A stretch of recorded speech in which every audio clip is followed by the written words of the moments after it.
राजनगरी आगरा में एक शादी समारोह में एक अनोखा मामला निकलकर सामने आया। हल्दी की रस्म पूरी होने के बाद एक दूल्हा कुछ रिश्तेदारों के साथ पुलिस लाइन स्थित पूर्ति विभाग पहुंचा, जहां उसने अपने शादी का कार्ड और एक एप्लीकेशन दी कि शादी में 2 दिन का समय बचा है और तमाम मेहमान उसके घर पर आ चुके हैं और उसके बावजूद भी उसे गैस सिलेंडर नहीं मिल पा रहा है। शादी में तमाम मेहमान घर पहुंचे हैं तो निश्चित तौर से उनको खाना खिलाने के लिए गैस की जरूरत पड़ेगी और जो आयोजन होगा उसके लिए भी गैस सिलेंडर की जरूरत है और तमाम गैस एजेंसियों पर भी पहुंचा, लेकिन उसे गैस सिलेंडर मिलने की उम्मीद नहीं लगी। इसके बाद वो अपनी शादी का कार्ड, एप्लीकेशन और जिन रिश्तेदारों को वो निमंत्रण दे चुका है उसकी एक सूची बनाकर जिला पूर्ति विभाग पहुंचा, जहां अधिकारियों के सामने उसने गुहार लगाई। कहा कि अगर समय से उसे सिलेंडर नहीं मिलता है तो निश्चित तौर से क्षेत्र के साथ साथ रिश्तेदारियों में भी उसकी बेइज्जती होगी। हालांकि जिला पूर्ति विभाग ने इस पूरे मामले को गंभीरता से लिया है और हल्दी लगे दूल्हे को यह आश्वासन दिया है कि शादी से 1 दिन पहले गैस की पूरी पूर्ति उसकी की जाएगी, जिससे उसकी बदनामी ना हो सके। हालांकि दूल्हा जब ऑफिस पहुंचा तो ये आगरा शहर में चर्चा का विषय बना हुआ है। शादी है हमारे। अच्छा, तो सिलेंडर अलॉट कराने के लिए आए थे। अच्छा, कार्ड है? हाँ जी, हाँ कार्ड है मेरा। अच्छा, हाँ। और ये हमें लेटर हम कल सबमिट करके गए थे, आज हमें पत्र मिल गया है। अच्छा अच्छा, हमें सिलेंडर मिल जाएंगे, कोई प्रॉब्लम नहीं सिलेंडर में। वैसे गैस लेने। अच्छा, क्यों? शादी है मेरी। अच्छा, तुम्हारी खुद की शादी है? हाँ जी। फिर आया हल्दी है, 20 तारीख की शादी है। अच्छा, सिलेंडर लेने आया। परेशानी हो रही होगी ना? क्या कह रहे हैं? दे दिया? हाँ दे दिया। न्यूज स्टेट के लिए आगरा से शिव चौहान। उत्तर प्रदेश में स्मार्ट मीटर ऊर्जा विभाग की गले का फांस बना हुआ है। यही वजह है कि मुख्यमंत्री योगी आदित्यनाथ ने अधिकारियों के साथ बैठक की और इससे निपटने के उपाय पूछे, जिसके बाद आशीष गोयल ने तय किया कि अब स्मार्ट मीटर बदले नहीं जाएंगे, यानी जो पुराने मीटर लगे हैं उनकी जगह नए स्मार्ट मीटर नहीं लगाए जाएंगे। हालांकि जरूर है जो नए कनेक्शन होंगे उसमें स्मार्ट मीटर लगाए जाएंगे। दरअसल एक तकनीकी कमेटी की रिपोर्ट आनी है और इस रिपोर्ट के बाद ये तय किया जाएगा कि जो स्मार्ट मीटर तेजी से लगाकर पुराने मीटर बदले जा रहे थे उनको प्रक्रिया को जारी रखा जाए या नहीं। दरअसल नियामक आयोग ने स्मार्ट मीटर लगाए जाने की तरीके और उसकी स्पीड को लेकर सवाल खड़े किए थे। उसमें जो तकनीकी कमी थी उसको लेकर सवाल खड़े किए थे और ये कहा था कि अब उत्तर प्रदेश में स्मार्ट मीटर नहीं लगाए जाएंगे बिना उपभोक्ता की परमिशन। लखनऊ से वीडियो सैफुल हसन के साथ रिंकू शर्मा, न्यूज़ स्टेट उत्तर प्रदेश। उत्तर प्रदेश के गौतम बुद्ध नगर जिले के नोएडा शहर में 13 अप्रैल को हुई हिंसा मामले में एक नया मोड़ आया है। आपको बता दें, औद्योगिक क्षेत्र में श्रमिकों के प्रदर्शन में तोड़फोड़ और हिंसा का मास्टरमाइंड सॉफ्टवेयर इंजीनियर आदित्य आनंद अग्रस्ती को एसटीएफ ने तमिलनाडु से गिरफ्तार किया है। वह सेक्टर 37 अरुण विहार में किराए के फ्लैट में रहता था। वहीं एसटीएफ की शुरुआती पूछताछ में एसटीएफ की जांच में यह खुलासा हुआ है कि इसके फ्लैट में 30 मार्च से 1 अप्रैल तक कई बैठक हुई थी। इन बैठकों में मजदूर बिगल और दिशा संगठन, RWUPI नौजवान भारत सभा व एकता संघर्ष समिति गौतम बुद्ध नगर के सदस्य कई बार जुटे थे। आपको बता दें, बीते दिनों हुए श्रमिकों के प्रदर्शन में तोड़फोड़ और कई जगह से हिंसा की खबरें आई थी, जिसके बाद लगातार प्रशासन पूरे मामले की जांच में जुटा था। वीडियो जर्नलिस्ट अमित के साथ सोनू अरोड़ा, न्यूज स्टेट उत्तर प्रदेश। विश्व प्रसिद्ध इस्लामिक इदारा दारुल उलूम देवबंद आए दिन अपने फतवों को लेकर सुर्खियों में रहता है, लेकिन दारुल उलूम देवबंद इस बार इसलिए चर्चा का विषय बना हुआ है क्योंकि दारुल उलूम देवबंद ने अपने परिसर में छात्रों पर खास तौर से स्मार्टफोन बंद कर दिया है। आधुनिक दौर के अंदर में जहां पर स्मार्टफोन की अगर बात की जाए तो लगातार वरीयता बढ़ती हुई मिलती है, वहीं देवबंद आज भी अपने उन्हीं पुराने नतीजों पर आधारित है और सीधा स्मार्टफोन पर पाबंदी लगा रहा है। छात्रों को साफ तौर पर हिदायत दी गई है, नोटिस चस्पा कर दिया गया है ताकि नोटिस को सभी छात्र पढ़ सकें। छात्र नए हों या पुराने, सभी पर ये नियम लागू किए गए हैं। दारुल उलूम देवबंद ने गाइडलाइन जारी कर दी है नए छात्र और पुराने छात्रों के नामांकन रद्द कर दिए जाएंगे अगर उनके पास से स्मार्टफोन पाया जाता है तो। अब ऐसे में कई तरह के सवाल लगातार खड़े होते हुए भी नजर आ रहे हैं। क्या आधुनिक दौर के अंदर में दारुल उलूम देवबंद अपना क्यों वही पुराना पैटर्न अपना रहा है जिस पर सदियों से दारुल उलूम देवबंद ने पाबंदी लगाई थी। ऐसे में अब देखना ये होगा कि छात्रों के पास से अगर मोबाइल पाया जाता है तो फिर दारुल उलूम देवबंद की ओर से किस तरह की कार्रवाई छात्रों के खिलाफ होती हुई नजर आएगी। बुढ़ाना सुदीक साथ से ये दो असली स्टेट दिल्ली। विश्व प्रसिद्ध यमुनोत्री धाम की यात्रा का आगाज अक्षय तृतीया के पावन पर्व से शुरू हो गया है, यानी इसके अगले 6 माह तक आम श्रद्धालु जन मां यमुना के दर्शन यमुनोत्री धाम में पहुंचकर कर सकते हैं। आज अक्षय तृतीया के पावन शुभ अवसर पर मां यमुना जी के वैदिक मंत्र उच्चारणों द्वारा कपाट दर्शनार्थियों के लिए खोल दिए गए। हमारा संदेश यही है कि हमें खुशी हो रही है कि आज बहुत लगभग 5000 से अधिक यात्री मां यमुना जी के दर्शन करने के लिए आए हैं और सभी समस्त तीर्थ पुरोहितों में, होटल व्यवसाय में खुशी की लहर है। यहाँ न केवल श्रद्धालु मां यमुना के दर्शन करेगा बल्कि यमुनोत्री धाम में पहुंचकर चारों तरफ की सुंदरता देख वो भी कहीं ना कहीं एक अलग ही मिजाज में होगा। क्योंकि मैं अपने साथी से चाहूँगा कि ये यमुनोत्री धाम के ठीक ऊपर अगर हम देखें पहाड़ी में गदाकद जो बर्फ़ है, बर्फ़ से पूरी तरीके से जो पहाड़ी है वो ढकी हुई सफ़ेद रंग की पूरी जो चादर है वो ओढ़े हुए है। यानी कि एक अलौकिक जो सुंदरता है वो यहाँ एक देखने को मिलती है। यानी कि यात्रा में यमुनोत्री धाम मां यमुना के दर्शन करने के साथ साथ यहाँ के अलौकिक दृश्यों का भी उनको एक अलग ही अनुभव होगा। यानी जिस तरीके से यमुनोत्री धाम के कपाट आज दोपहर 12:35 पर आम श्रद्धालुओं के लिए दर्शनार्थ खोल दिए गए हैं। इसके बाद आम श्रद्धालु अब यमुनोत्री धाम में पहुंचकर अगले 6 माह यानी भैया दूज तक दर्शन कर सकते हैं। यमुनोत्री धाम से मैं नितिन चौहान, न्यूज स्टेट यमुना घाटी। अक्षय तृतीया के पावन पर्व पर आज विश्व प्रसिद्ध गंगोत्री धाम के कपाट खोल दिए गए हैं। गंगोत्री परिसर में आप देख सकते हैं कपाट उद्घाटन के समय यहाँ पे हजारों श्रद्धालु एकत्रित हुए हैं। गंगोत्री मंदिर समिति और गंगोत्री मंदिर के जो पंडा पुरोहितों ने गंगोत्री मंदिर धाम को 5 क्विंटल से भी ज़्यादा फूलों से सजाया गया है और यहाँ पे आज सुबह से ही विशेष पूजा पाठ गंगा लहरी गंगा सहस्त्रनाम पाठ का आयोजन यहाँ पे किया गया है और ठीक 12:15 पर गंगोत्री धाम के कपाट आज विधि विधान के साथ खोल दिए गए हैं। आज माँ गंगा अपने मैके से गंगोत्री में और जिसके कपाट अक्षय तृतीया के 12-15 पर खुल चुके हैं, तो मैं पूरे जनपद वासियों को, प्रदेशवासियों को और देशवासियों को इस कपाट खुलने की बहुत बहुत बधाई शुभकामनाएं देता हूं। माँ गंगा से प्रार्थना करता हूं कि सबका जीवन उज्जवल हो और जिस तरह से माँ गंगा निर्मल धारा के रूप में यहाँ बहती है उसी तरह से सबका मन निर्मल हो, सबका अच्छा हो। आज यहाँ पर जो श्रद्धालु आए थे उन्होंने माँ गंगा के पाषाण मूर्ति के दर्शन भी किए हैं और अगले 6 माह तक जो माँ गंगा के दर्शन यहीं गंगोत्री धाम में होंगे और इसके बाद जो 4 धाम यात्रा का आगाज जो है आज से ही शुरू हो गया है। Jagmohan Singh Chauhan, News State, Uttarkashi. उत्तराखंड में 4 धाम यात्रा का आगाज हो गया है। आज गंगोत्री धाम के कपाट खुलते ही 4 धाम यात्रा अपने जोरों पर चलने लगी है और इस वक्त हम गंगोत्री धाम के जो गंगोत्री घाट पर हैं और आप देख सकते हैं किस तरीके से जो गंगोत्री घाट है वो किस तरीके से यहाँ पे सजाया गया है और यहाँ पे गंगोत्री घाट पिछले साल जो आपदा के कारण तबाह हो गया था उसको फिर से रेनोवेशन करके बनाया गया है और गंगोत्री जो घाट है उसका एक अलग ही महत्व है।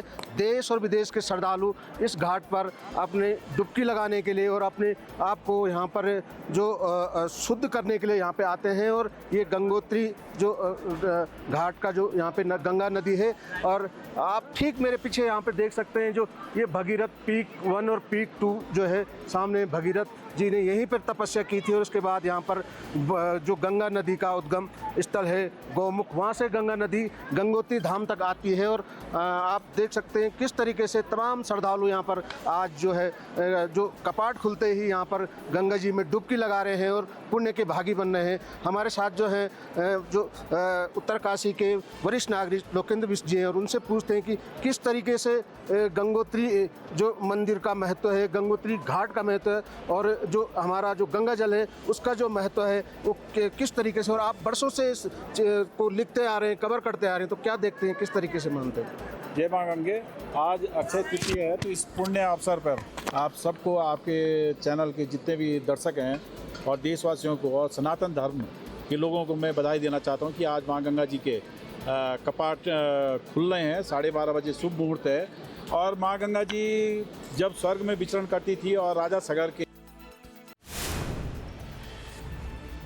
अक्षय तृतीया के मौके पर बड़ी संख्या में श्रद्धालु अयोध्या पहुंचे। श्रद्धालुओं ने बाकायदा रामलला का दर्शन किया।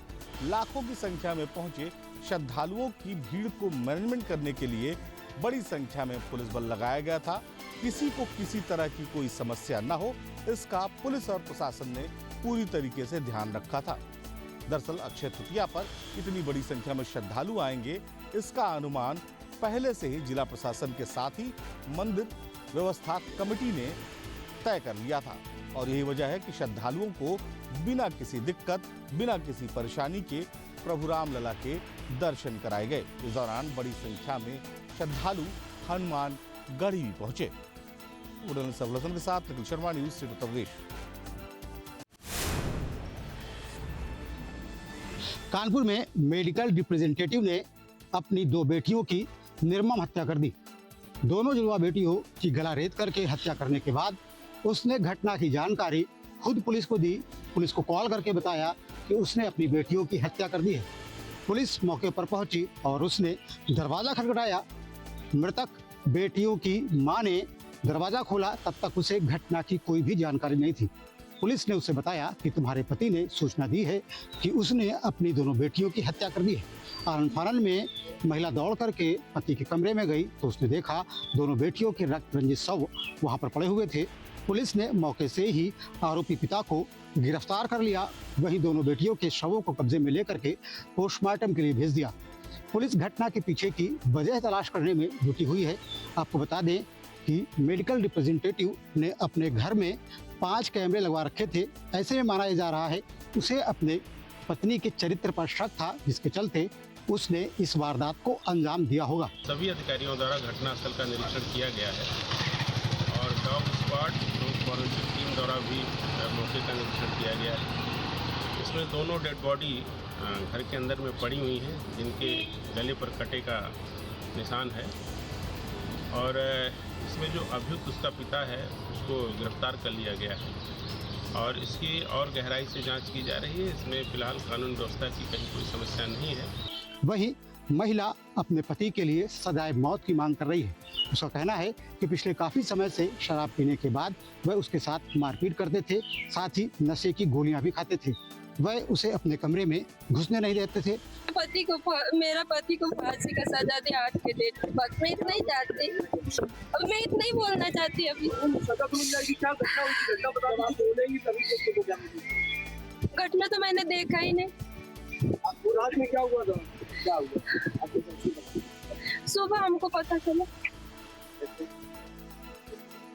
पुलिस वाले लोग आगे उठाए तो। हाँ नहीं, पहले हमसे मारपीट करते थे। हाँ। दारू पीते थे, आते थे बात। बहरहाल पुलिस पूरे मामले की जांच में जुटी है।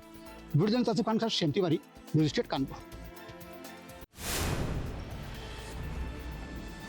डिजिटल दुनिया जहां लोगों को जोड़ने का काम करती है, वहीं अब अपराधियों के लिए एक खतरनाक हथियार भी बनती जा रही है।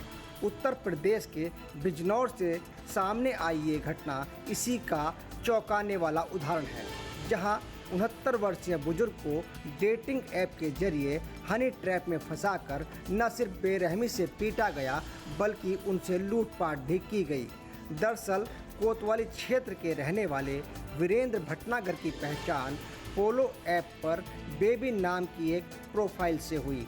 लेकिन उन्हें क्या पता था कि इस प्रोफाइल के पीछे समीर नाम का शातिर युवक बैठा है, जो अपने गिरोह के साथ मिलकर एक बड़ी साजिश रच रहा था। पहले मीठी मीठी बातों में फंसाया गया, भरोसा जीता गया और फिर 17 अप्रैल को मिलने के बहाने उन्हें सुनसान इलाके में बुलाया गया। जैसे ही वीरेंद्र भटनागर वहां पहुंचे, पहले से ही घात लगाए बैठे बदमाशों मोनिस, समीर, अकील, अनस, फरहान, फरदीन ने उन्हें घेर लिया। बुजुर्ग के साथ मारपीट की गई, जान से मारने की धमकी दी गई और फिर उनसे सोने की चैन अंगूठी लूट ली गई। इतना ही नहीं, मोबाइल छीनकर जबरन पासवर्ड भी लिया गया और खाते से 65,000 रुपये अलग अलग अकाउंट में ट्रांसफ़र कर दिए गए। हालांकि इस पूरे मामले में बिजनौर पुलिस ने तेजी दिखाते हुए 4 आरोपियों को गिरफ्तार कर लिया है और लूटा हुआ सामान भी बरामद कर लिया गया है। लेकिन 2 आरोपी अभी भी फरार हैं, जिनकी तलाश पुलिस सरगर्मी से कर रही है और उनको भी जल्द जेल की सलाखों के पीछे भेज दिया जाएगा। Mahendra Dhaka, News State, Bijnor.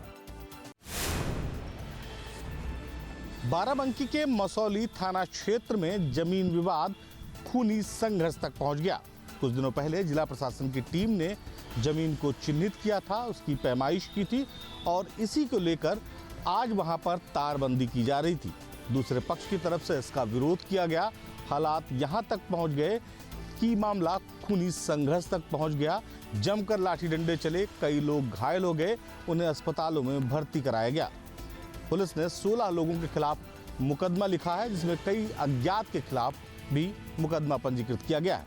दरअसल गांव वालों का आरोप है कि यह विवाद लंबे समय से चला आ रहा था और जिला प्रशासन ने इस मामले में पर्याप्त पुलिस बल नहीं दिया, जिसकी वजह से तारबंदी करते वक्त दोनों पक्षों में विवाद बढ़ा और हालात खूनी संघर्ष तक पहुंच गए। सफुल हसन के साथ निखिल शर्मा, न्यूज स्टेट उत्तर प्रदेश।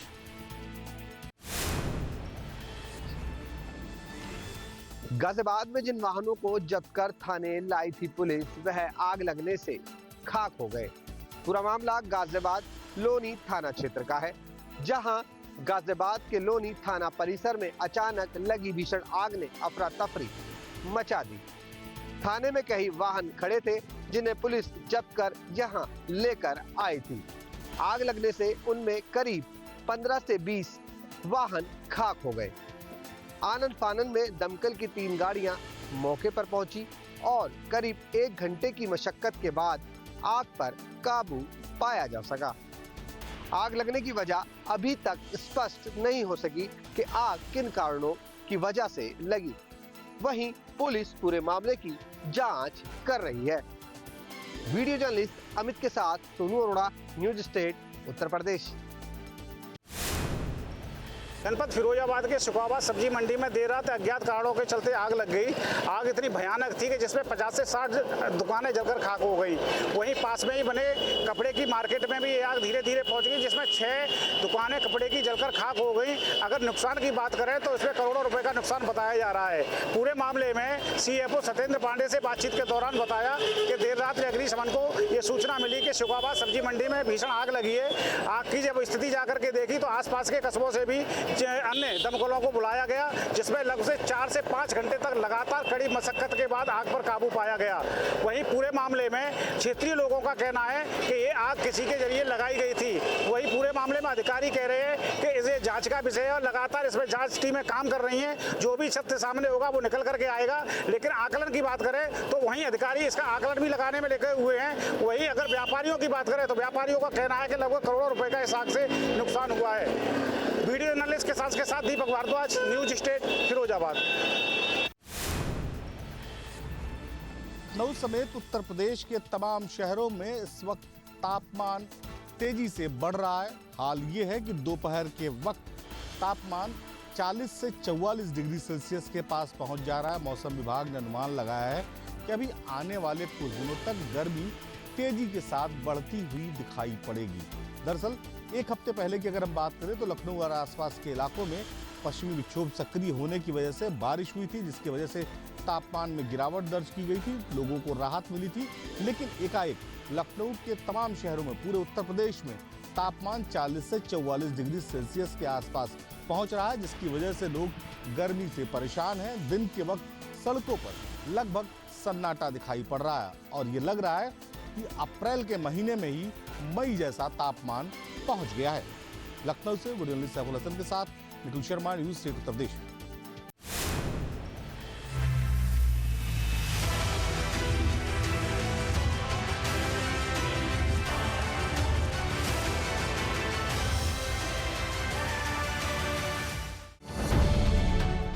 अब से डीडी फ्री डिश की चैनल नंबर 57 पर देखिए न्यूज नेशन।